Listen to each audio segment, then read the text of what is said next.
Hello. When an early childhood teacher is teaching history in the classroom, there's some things that they need to take into consideration.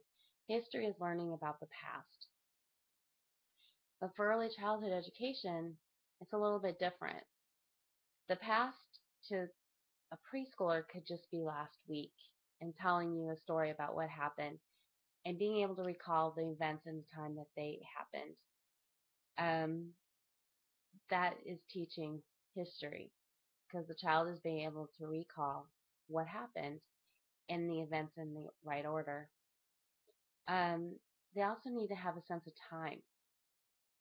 And time for a preschooler or a VBK student maybe just would be a picture schedule. They can't tell that at 10 o'clock you go outside, but they do know that after story time, they should expect to go outside unless it's raining. That picture schedule helps them start their day.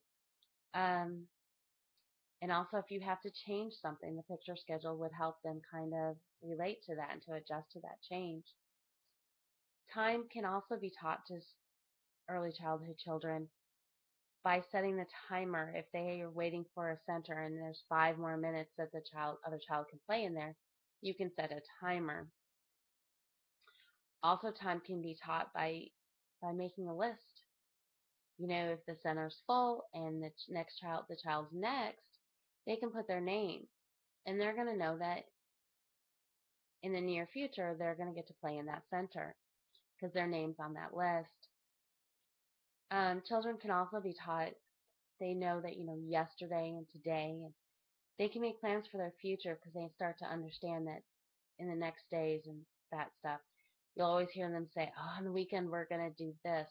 That's teaching them time and teaching them that there's time and that there's the past, the present, and the future.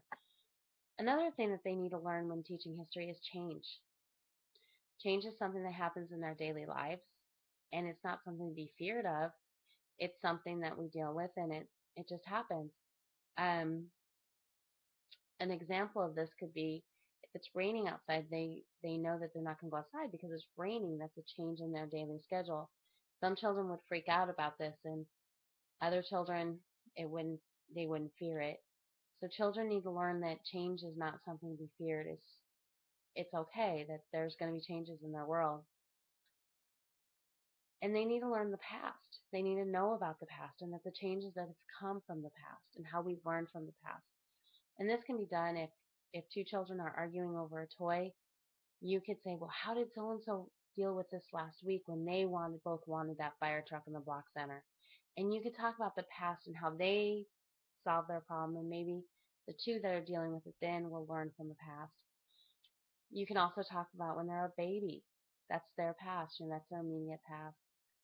There's so many things that you can do to talk about their past and their present, and make those changes and talk about the differences so that children can learn from the history and about the past. Thank you.